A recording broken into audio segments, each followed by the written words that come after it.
Welcome back to the National here live in Chicago. It's a Live at a Dollar Podcast Network, and I'm sitting here with, by the way, we'll get to the story here in just a second, two of my OGs when it comes to the hobby, because when I was in the radio business a couple years back, sports radio in Miami, these two guys came in and we ripped cards live on the air, and it was the first time I ever did something like that. And now look, fast forward a couple years later, I'm in the business now at this point. Ladies and gentlemen from AA Mint Cards, these two guys are here. Please introduce yourselves to the people here in Radio's Yard. Hello, everybody. I'm Aaron from AA Mint Cards, and I'm joined by... Hi, guys. I'm Mark from AA Mint Cards, the best store in the country.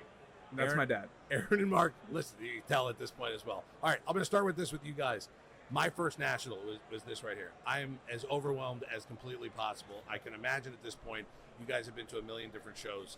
This is obviously not your first national, correct, for both of you guys? Our first national was 2021, before we even opened the store. Wow, okay, Yeah. okay. So overwhelming for both of you at this point here, or is this just like kind of normal business? Because I'm totally over it. I haven't even walked the floor yet.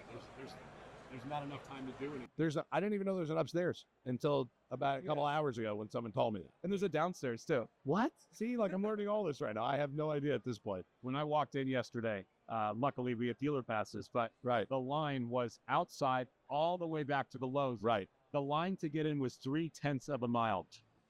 It's unbelievable.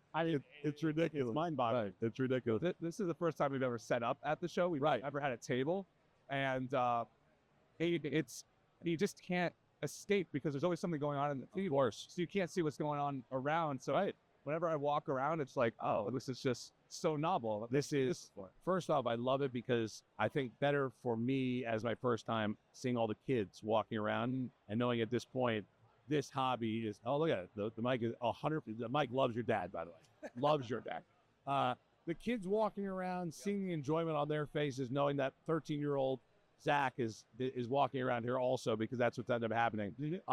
You guys have a very unique story, a great story. And like I said before, when I was bringing you guys on, we ripped cards on sports radio a couple of years ago, and you guys were my first two guys we ripped it with. Your store is one of the coolest stores I've ever been in, retail I've ever been in, down in Hollywood, Hooper City. How did that concept come together after the first store? Because the first store, you guys were just building it, bringing it all together. And that second store, now you guys have reached, like, in my eyes, like the plateau of what a store should look like at that point. How did the concept go together? I'm going with Dad first on this one. So we learned a lot from the first store. Having that, opening in 21, we were able to see all the things that we liked, and we were able to see all the things that we needed to correct. So the first thing was, we needed to go to a lot more space. Right. The new store is 4 times the size of the original store. And we really wanted to continue to focus on the transparency and the visibility for the customer, so that when they walk in, they're able to see, hey, I'm buying this box. It's made by this manufacturer, this many packs, this many cards, and the price. When I was growing up, my experience in going to card stores was they were a mess. And they were cases and cases and cases piled on top of each other. The lighting wasn't great. There was no transparency. Everything revolved around one person, and the other people really didn't know.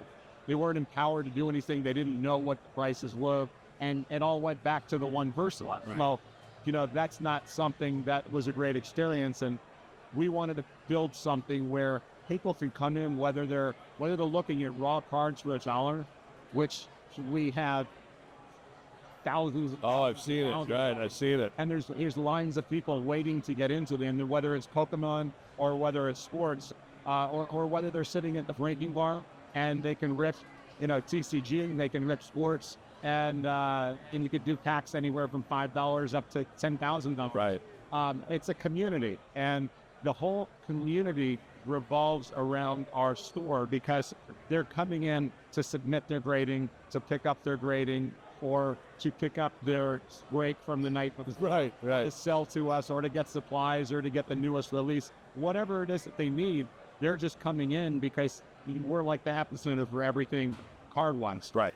I think my favorite part, by the way, it's a 2-part story for this one. So I was in there with your dad. I came and visited the store, and we were watching one of the live breaks for you guys on the and the guy was standing with us who bought into the break, and he hit a huge, like, I think a Bobby Witt card or whatever it was. I was standing with your dad, and like I was jumping up and down with your dad. I felt like I hit the card also. It was great. Breaking Bar, by the way, one of the coolest things of your store. Who came up with the concept? Who's taking credit for that?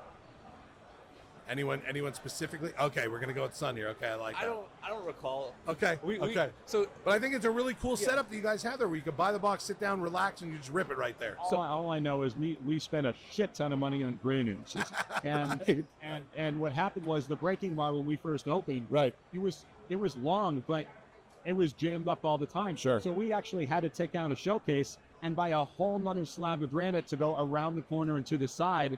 And that second slab of granite, there was extra left over, so that ended up going on top of where the dollar cards are. Incredible. You did it. No wasted space there at that point. for all the people who know their stones, it's actually quartzite. I just wanted to put that out there. For all the people.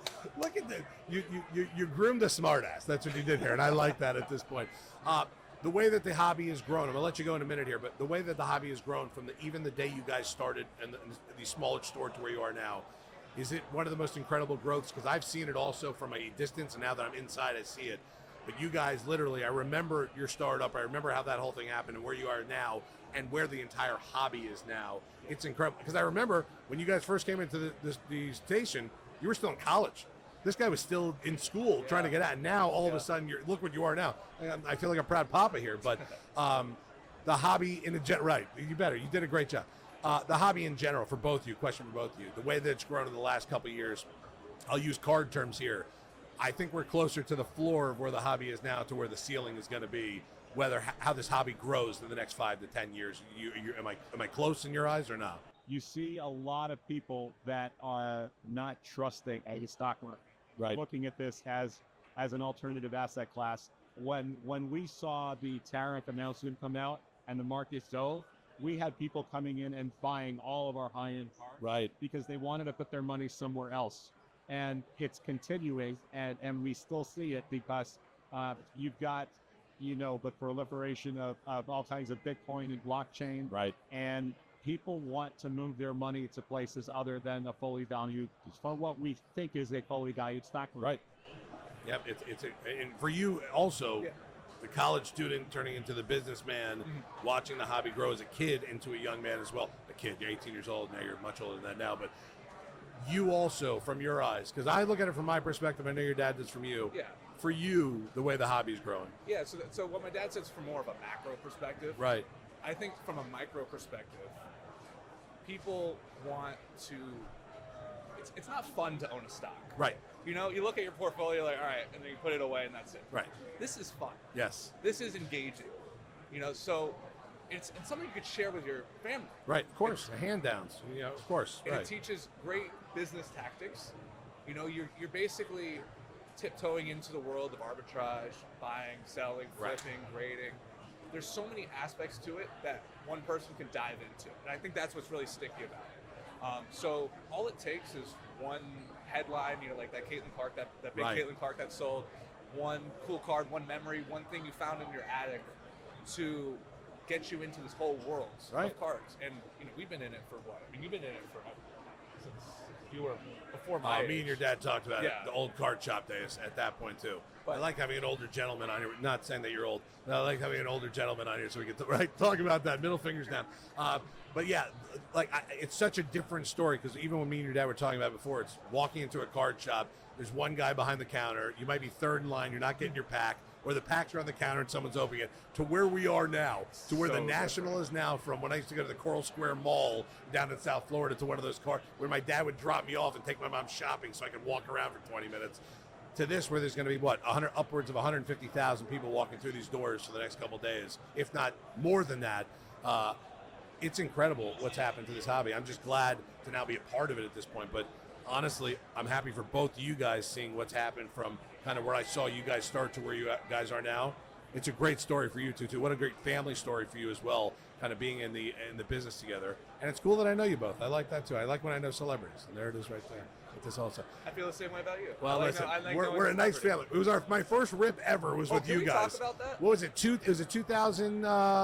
It was 21. 21 NT. You guys brought NT. Well, was that what it was? It was NT. It was a bright orange box. Right. NT Collegiate. Right. And you want to tell them what we pulled? I pulled a Mac Jones. Dang. I jumped up and down. It was like the hot card at the time. Right? It was a huge chase. I was jumping up and down like I just pulled $1 million card out. I was so excited. At the time, that was Right, it was one the of the chase. biggest chases. Right. And Tom Brady had just, I think, at that, did he leave?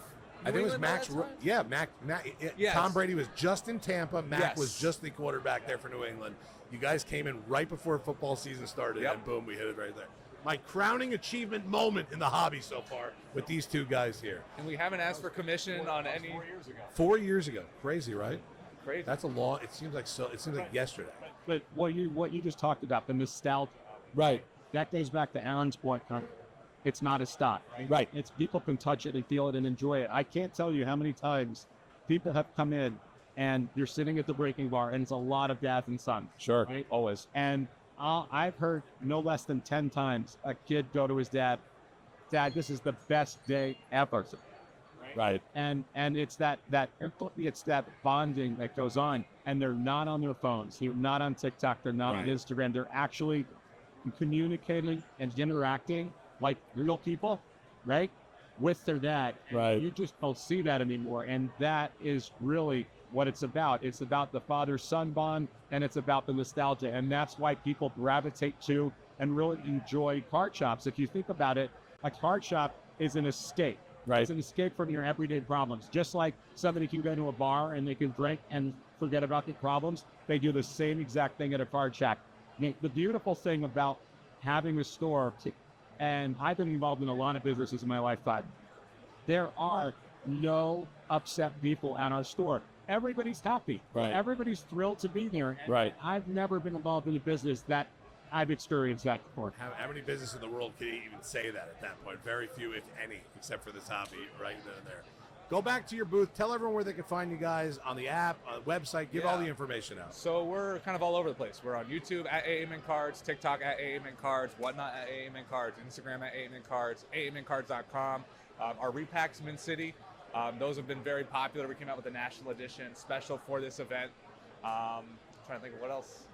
We Plug it all away now. AA Mint TCG for the Pokemon side. There That's you go. a different. We could spend an hour talking about that. I'm gonna have to bring Sui or someone over to talk Pokemon with you guys. I start talking Pokemon, it's like a different language to me at this point. I'm learning, folks. I'm learning little by little. I'm learning.